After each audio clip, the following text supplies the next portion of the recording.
Hello friends आपनालोके चाই আছে technical GS channel. So friends আজি আপোনালোকৰ মাজত আকৌ নতুন এটা ভিডিও লৈ স্বাগতম জনাইছো। যিসকলে ডিফেন্সত কাম কৰিব বিচাৰিছে বা চাকৰি কৰিব বিচাৰিছে সেই সকলৰ বাবে আহি গৈছে অতি সুখবৰ, কিয়নো ডিফেন্সিয়েটত এপ্লাই কৰিবৰ বাবে তোমালোকৰ কি কি কোৱালিফিকেশন লাগিব এইটো ভিডিওৰ মাধ্যমেৰে আপোনালোকক সম্পূৰ্ণ ডিটেইলছত দেখাই দি আছো। তো বলক আমি ভিডিওটো আৰম্ভ কৰো। সো ফ্ৰেন্ড প্ৰথমতে তোমালোকে যিকোনো গুগল বা ক্ৰোম ব্ৰাউজাৰ এটা ওপেন কৰি লবা। তাৰপিছত ইয়াতে তোমালোকে লিখিবা আসাম কেৰিয়াৰ 2021 বুলি ইয়াতে ওয়েবসাইট আহি আছে। সো ইয়াতে মই ডাইৰেক্ট ক্লিক কৰি দিম। দিয়াৰ পিছত এখন পেজ খোল খাব, ইয়াতে asamcareer.com। সো এইটোত ক্লিক কৰি দিম। দিয়াৰ পিছত এখন ওয়েবসাইট খোল খাব নতুন, ইয়াতে স্ক্ৰল কৰি দেখাই দি আছো তলটো মিনিষ্টাৰ অফ ডিফেন্স ৰিকুৱাৰমেণ্ট 2021 আৰু ইয়াতে টোটেল পোষ্ট আছে 458টা। সো এইখিনি তোমালোকক ফিলআপ কৰিবৰ বাবে ইয়াতে ক্লিক কৰি দিবা লাগিব। দিয়াৰ পিছত তোমালোকৰ এখন পেজ খোল খাব। তাৰপিছত ইয়াতে তোমালোকে দেখিছে লাষ্ট ডেটটো দিয়া আছে 21 ডেজ, অৰ্থাৎ 21 ডেজত তোমালোকৰ ফিলআপ কৰিব লাগিব। সো যিসকলে ইণ্টাৰেষ্টেড আছে ফিলআপ কৰিব পাৰে। সো ইয়াতে তোমালোকৰ প্ৰথম পোষ্টটো দিয়া আছে ইয়াতে ট্ৰিটমেণ্টছ মেড। সো এইখিনি তোমালোকৰ টোটেল পোষ্ট আছে 330টা। সো ইয়াতে তোমালোকৰ এডুকেশ্যনাল কোৱালিফিকেশ্যন অনলি তোমালোকৰ 10 পাছ লাগিব, নাইবা তোমালোকৰ ডিগ্ৰী পাছ হ'লে হ'ব। সো এইখিনি একেবাৰে সহজ, এডুকেশ্যনাল কোৱালিফিকেশ্যনটো একেবাৰে কম দিছে। সো এইটো তোমালোকে এপ্লাই কৰিব পাৰা, বহুত ধুনীয়া পোষ্ট হয়। তাৰপিছত ইয়াতে 2 নম্বৰটো হ'ল JOA পোষ্ট। সো এইটো তোমালোকৰ টোটেল পোষ্ট আছে 20টা। সো SC OBC সকলৰ বাবে কিছু ৰিজাৰ্ভেশ্যন আছে, এইবিলাক চাই ল'বা তোমালোকে। তাৰপিছত ইয়াতে তোমালোকৰ এডুকেশ্যনাল কোৱালিফিকেশ্যন তোমালোকৰ অনলি হায়াৰ ছেকেণ্ডাৰী পাছ, যিসকলে 12 পাছ কৰিছে সেইসকলে এইটো এপ্লাই কৰিব পাৰিব। সো একেবাৰে সহজ এইটো এপ্লাই কৰা।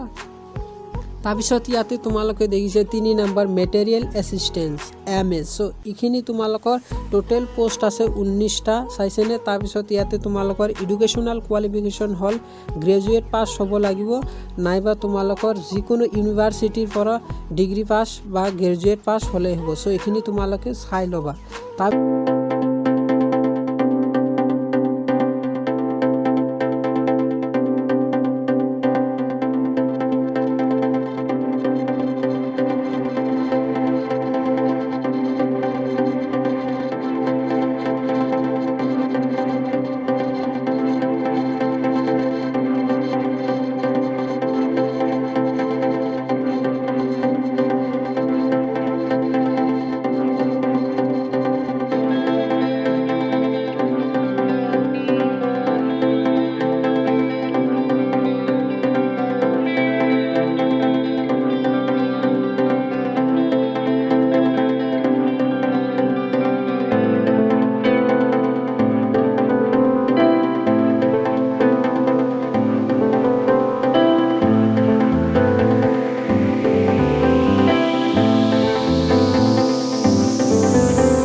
তোমালোকৰ দিয়া আছে ডকুমেণ্টছটো কি কি লাগিব, বাৰ্থ চাৰ্টিফিকেট, তাৰপিছত medical certificate from registration medical.